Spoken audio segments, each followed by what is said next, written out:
Right, apparently Black Friday was a success for a lot of retailers, as especially those kind of stocks did pretty well today, coming out of a relatively quiet Friday, which is good, right? Normally Fridays after Thanksgiving should be quiet, but like I said, a very good success, and it really shows that consumers are very strong. We actually had a lot of success. We're very grateful and appreciative of all the new subscribers that subscribed over the weekend. For anybody who's still kind of on the fence, remember that. That the deadline is tonight, so check later in the video. I show you how to do that again. But great Black Friday for everybody, consumers and market scholars. So we appreciate that. And we'll talk about today's move. The market declined. The market had a little bit of a drop. And so we're going to break down just how bearish it was, whether it's something that we should pay more close attention to in terms of is this little rally we've had, especially in the Dow Jones Industrial Average, kind of run its course? So I'm going to break all that down in today's video. What's driving most of the weakness today, how significant that is from a different asset class standpoint, and then our trade ideas on a pretty popular stock that a lot of you have heard of and is showing an interesting pattern itself that may impact the rest of the broader market. We'll talk about how to trade that. So let's go ahead and get started.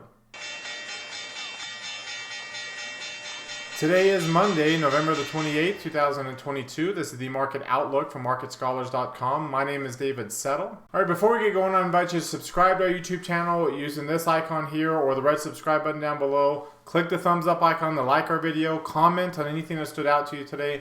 Join our website at MarketScholars.com for free. Follow me on Twitter for more content between the videos from day to day. And join our Market Outlook Facebook group that we've created. Also, a quick reminder, our Black Friday sale is closing up tonight. You can see the bar across the top of our site here. If you click on that green button, it takes you to our premium page.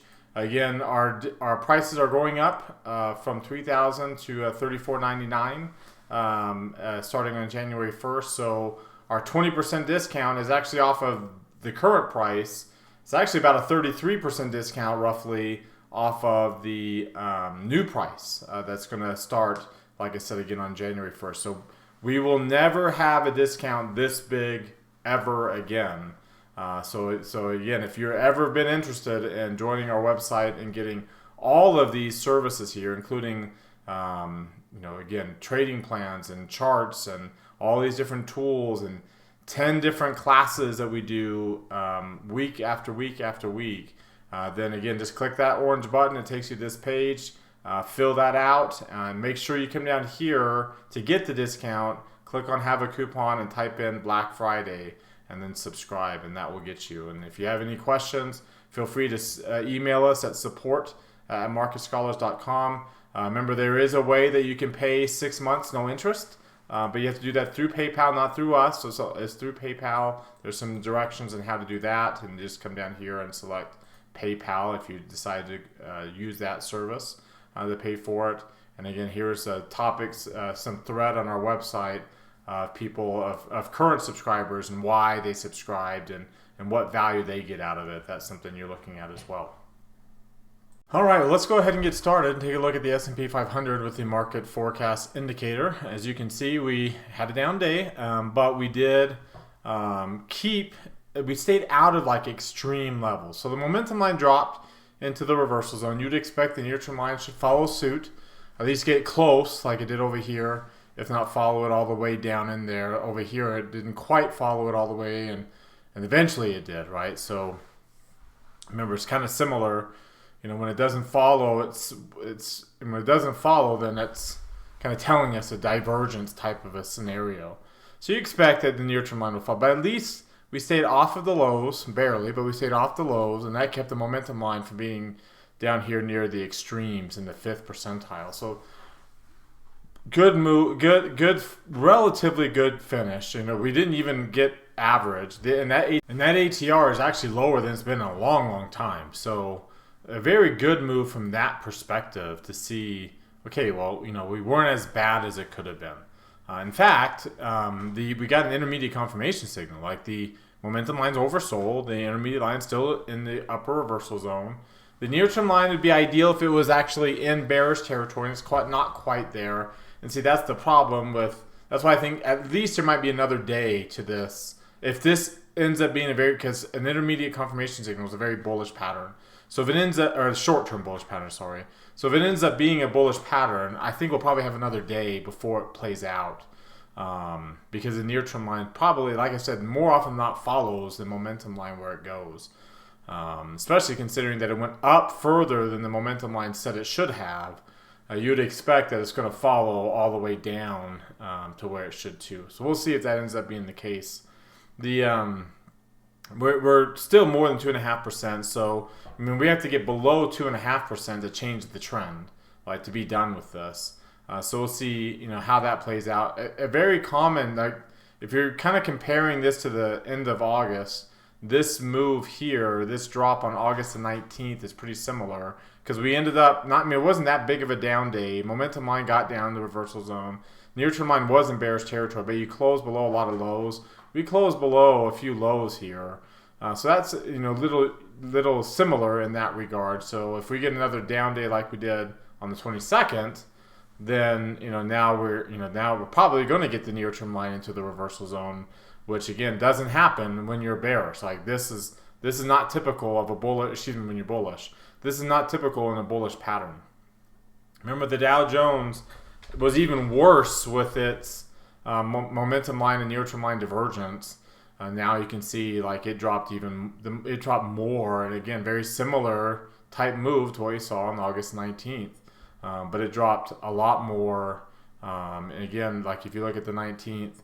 The near-term line had come down more, it was a little bit further, but that's, the momentum line is about the same level as where it was at then. You're at 3.76% above the moving average. There, you're at 3.8%. So very, very similar day to the August 19th day, that last day before the expiration date. Not as big of a drop, not as big of a gain. So not as big of a drop on the NASDAQ there. And then your Russell 2000, you can see a little bit bigger of a drop and looks pretty similar. Remember, this is a little concerning. This is a lower high point. This would be a lower high on the near Russell, and we're already to lower lows. Relative, this is a lower close. We haven't closed below those lows yet, but we do have a lower close. So coming off a lower high, going to lower lows. We haven't had that for a while on a lot of these indexes. Let's take a look at the weekly chart for the S&P 500 and the Hakinyashi. Again, like we had back here on the 31st, we do have a lower close. So that sets up a transition opportunity this week. The reversal would be next week. So we'll see how things play out the rest of this week if we end up getting a low point. So we'd have to get below 39.44 to get a lower shadow on this. We're at 39.63. So we'd have to drop a little bit more to get a little bit more of a move. Here, let's move this. Remove that drawing because it's actually a little bit further now. The year-to-date decline, you can see the oops, sorry. Not that one, this one. The year-to-date decline here is all the way down here. And we'll edit that and deleted some of these lines. So that's the year-to-date decline. You can see we're just right up in that 38% retracement, as well as the 40-week exponential moving average. Looking at the three green arrows. Oh, excuse me, not this one. This one. Here, looking at the three green arrow chart, we have a red arrow on the MACD. We have a red arrow on the Dow. So now we have red arrows on every. We don't have three green arrows on any of the four. So there's no, we're done with light green shading. We don't have pink shading yet, but because we'll get the first one when we get the first day of pink shading when we finally break the 30-day, if and when we break the 30-day. So we have that's usually the last arrow to turn red. Is you can see you already have two red arrows down here. The MACD and the S&P and diamonds have one, and so the Q's still only has one too. It has to turn back down here, but you only have one on the S&P and the Dow, but you can see how close you are to two. You're closer to the stochastics getting your red arrow than the moving average. So it's usually the moving average that gets you the third one. So again, three red arrows ends up being a pretty good buy signal, or it starts to decline. That's why it's a good opportunity for bullish trades, because it either works out with a really good reward to risk ratio, or you'll know really quickly when it doesn't because it just continues to drop. If you look at now let's go to this 2-line version. Oops, not this one. I'm just clicking the wrong charts all over the place. Here you can see that so far the 200-day is held. We are trading right at the point of control. We haven't broken it. We haven't broken the 17-day moving average yet. We just broke the 8. The MACD is below its moving average. You're still above the 17, so we're not diverging to the downside yet. The stochastics is actually still above its moving average and still in the reversal zone. So this is hardly a significantly bearish environment. You can see volume picked back up, but nothing too major. It's still below average, just like the range is below average. Looking at some of these other oscillators here, looking at the DMI, we are still above 30 in the positive indicator. We are no longer below 20, however, on the negative indicator. So that's something to keep an eye on to see if that leads to more bearishness. I also wanted to bring up the McClellan oscillator. It dipped back down below. So we were talking about getting above 35, and how when you get below 35, it typically leads to a reversal, like we oscillate to the downside here. So we're already back down to 15, so that's pretty interesting. The hull also is showing a little bit of, the hull is also showing a little bit of a change. You notice we have a red candle on the Hakinyashi candle. We are easily below the 20-day hull, so we're very prone to it turning around. And we're not that far away from moving that parabolic SAR up to the upside.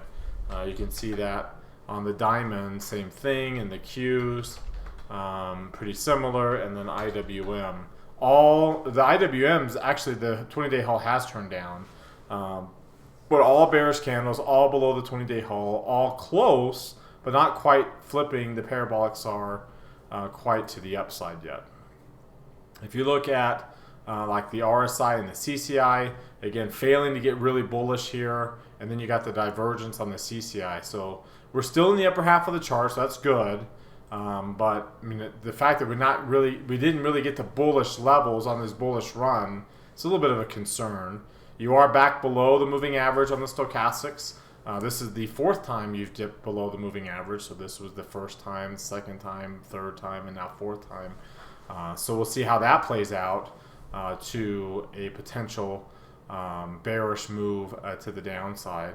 Looking at the Bollinger Bands, you can see over here that we are, again, not in the upper quartile anymore, but we are still at least in the upper half and around the point of control. But if you look at like the Keltner channel, the Keltner channels are way inside the bands, which means we're set up for volatile moves, up or down, but we're not getting them to the upside because we haven't been above the bands. So we're more than likely, again, you can kind of see the reversal here. Same thing in August. In August, we actually did trade above the bands, and we had the reversal while the bands were still the Keltner channels were still inside the bands. So we still had that move there. We're susceptible to that type of move again because, we're still pretty volatile. Looking at the volatility index, let's pull that up here. Looking at the VIX here, you can see we did rise. We're up 8%, back up to 22. We didn't quite get below 20, but we are now back up to 22. You can see we didn't quite get back above 90%, so it's still acting as a resistance level there. And you can but you can see that's a pretty significant change on the volatility index, and the VIX, relative to the VVIX, has been below 50% again. But now you can see the change, right? The change in direction as the VVIX is really starting to ramp up. And when the VVIX ramps up, the VIX ramps up with it.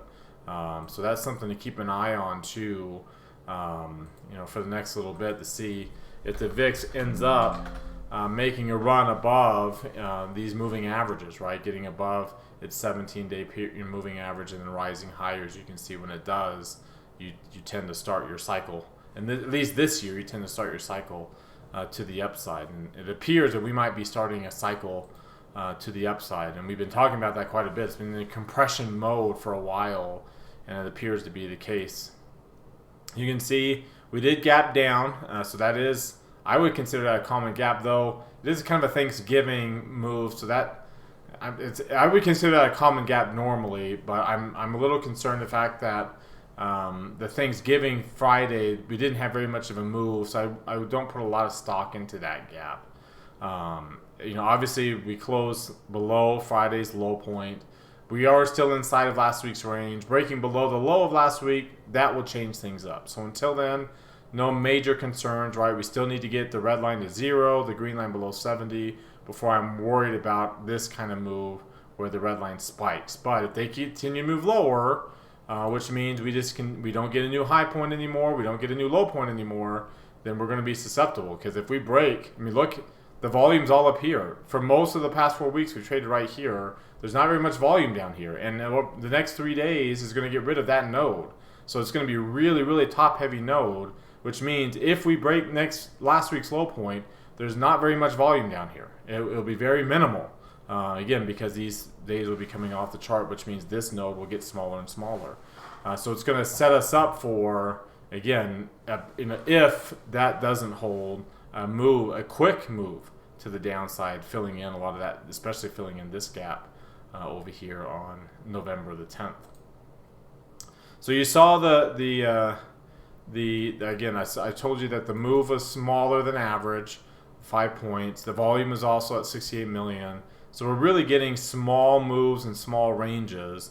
The range has come down well below 2%. So like I said, it's fallen really sharply to get down to 6.65 points. And today's range is a little bit below that. The volume was way down here at 65 million. So we're really dropping. As long as we stay below those numbers, we're good. If we start to ramp up to like 100 million or more, or an 8-point range or more, that's going to start to ramp this up. Because you remember, again, when we're making our legs to the downside, these go up, up, up, up, up, up, right? So again, to go up, you have to have numbers above it first, but that are not too extreme, that they're not like big sell-offs that are, buy the dip type of opportunities there. All right, let's take a look now at what's driving this price action here today. And again, it's kind of a continuation of what we've seen. You can see commodities, this is a 3-month chart. Commodities and gold have been dropping as the dollar's kind of based. The dollar's had a pretty decent decline. It's been basing, starting to turn up a little bit. Bonds have been rallying pretty significantly during this time, which is actually putting a lot of pressure on yields. So yields and commodities are dropping at the same time that stocks have had a pretty decent rally. So that's been the case for most of the past few weeks, 6 weeks or so that we've been so bullish. If we look at just how things performed here today, let's go just to today here. You can see, of course, equities are down. You can see equity, like commodities really gapped. So here's Monday, here's Friday going into Monday. Commodities really gapped down today and then ended up finishing the day down. You can see spiders also were kind of flat for most, but then ended up coming down for most of the day. The Qs were down big, IWM was down big, real estate was down big. The dollar had a big move up today. Bonds were flat, outpacing though everything else. Gold also outpacing all the equity asset classes, even if it was down about 2/3% itself on an absolute basis. Of course, commodities kind of joining the risk off move here. So that dollar is the one that made the biggest move today. You can see the rally back up above that 38% retracement of what is this kind of year, pretty much the year-to-date move that we've had to the upside in the dollar, getting back near its 8-day moving average. That kind of shows you just how bearish we have been. Like I said, bonds also had been making a move. You can see how bullish they've been. The 8 and 17-day moving averages both crossing at the 30 and the 50 now, and the 30 turning up. But you can see the MACD histogram has peaked, which generally means the MACD itself will peak and roll over and follow the pattern that the histogram is doing. So that's something to keep an eye on. See, like we've been on a year-to-date decline for bonds, and we're still, like, this rally we've had still does not even get it above the 23%. So again, until you get above the 23%, anything in here in this range is noise. And so that's the issue. Like, there's been a lot of cheering that the 10-year yield has been dropping, but you notice it has not dropped below this 3.63% mark. And honestly, if it did, again, considering that the pretty much 100% odds are going to at least be at 4.75% not the next meeting, the one after February 1st. that would put us at a pretty significant inversion. The yield curve is already pretty inverted, but it kind of goes to show, again, same thing. The MACD histogram already bottomed. You expect the MACD now will bottom. And when it does, and yields start to move higher again, as we saw here towards the middle of August in this area, right in here is where the stock market peaked last time after a nice little drop on yields from mid-June to mid-August. And then from that point on, yields rallied. They continue with where the Fed was going to keep raising them, and stocks fell. So it appears to be kind of a similar pattern. This time, though, you can see, like, again, from that mid-August date, commodities didn't really go up. They kind of actually went down. They had been rallying for most of the year. They went down there. They're down again today. That's a pretty decent drop in commodities, breaking below this volume node. Again, this to show you how important it is here to have this. If you look at, let me just make sure I favorite that. Again, we are below the 50-week moving average. The 8 and 17 weeks are also dropping below the 50-week moving average, and we're falling into an area. Again, if commodities falter here, it won't be because there's a sudden increase in supply of commodities. It will be because of a dramatic decrease in demand for it, and that's going to be great from an inflationary standpoint. It's not going to be good from an economic growth standpoint and earnings growth standpoint, as a lot of that demand fuels earnings in economic growth, which is what stock price movements are dependent upon. So again, that's the catch-22. Is like commodities rise, it puts inflationary pressures out there. Commodities falter and reflects a recessionary demand, which typically leads to more of a decline on the S&P 500, and then just getting to the 200-week moving average would actually get us to and through the 200-week moving average. So, we're still up above it pretty easily. In fact, we're still, if you look at just how far above the 200-week moving average we are here, oops, I need to make that simple.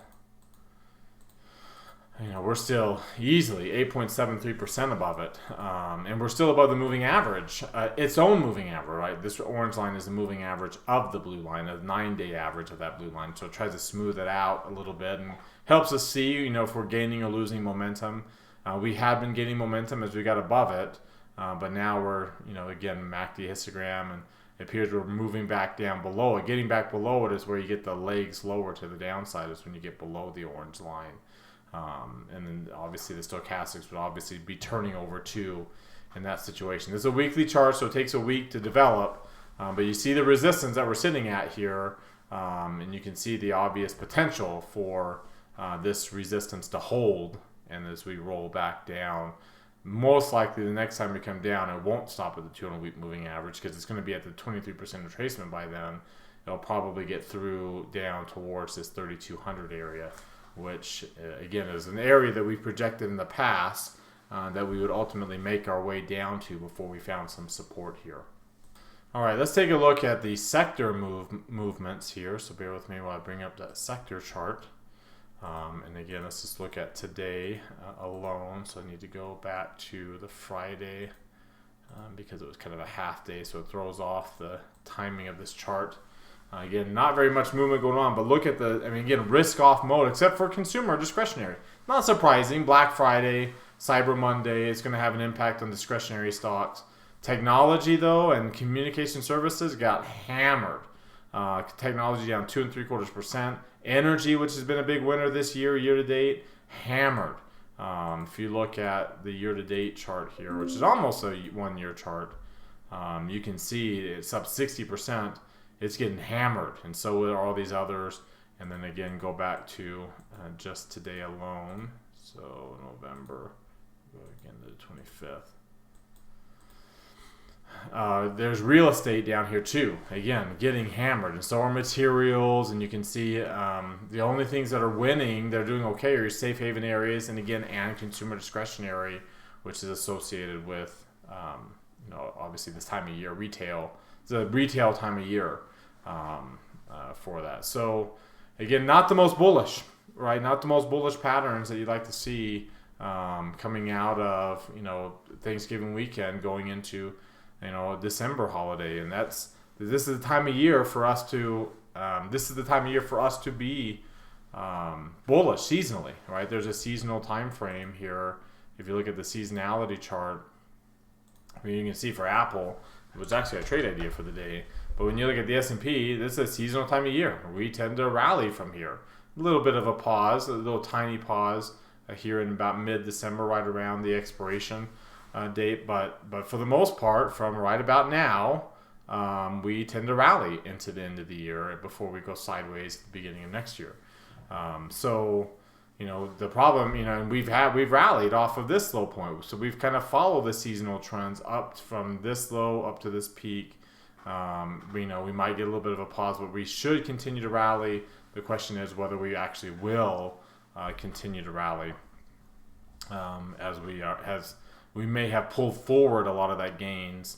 Again, I like to show that zigzag chart, and if I would keep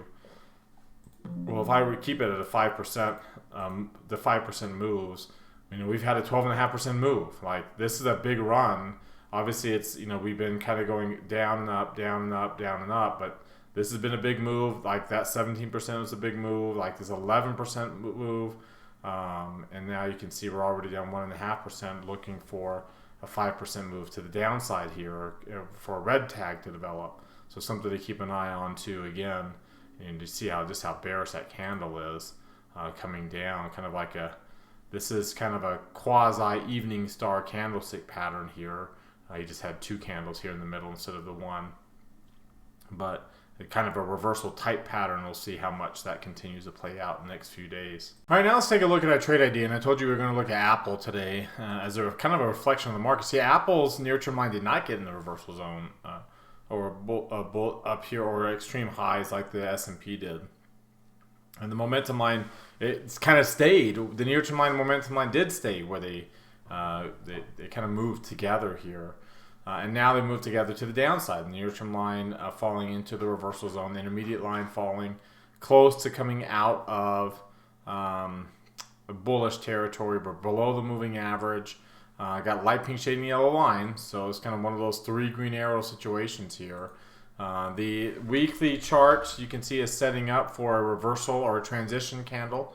Well, at least we got the transition candle last week, the lower high. We're getting the reversal candle this week, and we're already got the red arrow on the moving average, so that's the PPO is falling back down again, so that you can kind of see how bearish that already is. Looking at the three green arrow chart, you can see we dipped below both the 17 and the 30-day moving average, and for that matter the 52, all in the same day. That's pretty significant. Also getting below the moving average is pretty significant. Excuse me, not the moving average, the value area. Obviously still easily below the 200-day moving average. You can also see the stochastics and the MACD both dipped below their moving averages. So you can see how things are, kind of turning more bearish for Apple. They hadn't been strongly bullish, but you got a bearish crossover already on the negative line being above the positive, as well as being up above 25. The negative falling back down below 25. You're looking at the RSI and the CCI, and they're both falling into the lower halves of their chart. So that's getting into bearish, moving towards bearish levels there. When you look at the Ichimoku cloud, we're not below the cloud. We are flirting with getting below the cloud. As you can see, there's no trend developed there. And then finally looking at like the Bollinger Bands here for Apple. And you can see, again, being below the point of control, very wide bands, as you see over here, very wide bands here, and the Bollinger Bands themselves are inside of, here, let me pop this open so you can see it, the Bollinger Bands are inside of the Keltners, so you can see how, or excuse me, the Keltners inside the Bollinger Bands, so you got the green dots, but you can see how wide they are, again, set up for volatile moves when they're that wide like that. We can be volatile and still not necessarily be changing the trend, but considering that you're below the value area and you're below the 200-day moving average, and you're below the 30 and 17-day moving averages here, all in the same day, and then you kind of look at what its potential is from the weekly chart, and you can see you are dipping back below the 8-week moving average and working your way down. We are set up for more of a decline to the downside. So what we decided to do on this trade was come over here and sell, buy the 140 put, not quite at the money, but one strike away, and then sell a 135 put. And you can see we did this in our Market Outlook Live video, position size for a full position for a directional trade. But you can also see that we got a little bit more than a 2-to-1 reward to risk ratio here. And you can see how much leg room we have to work with before the max gain is outside of a 1 standard deviation move to expiration. All right, that does it for today. You've heard from me now. Now I want to hear from you. Use that link popping out in the top right corner of your screen. That takes you to our Market Outlook forums. Open up a new thread with any questions or comments you have.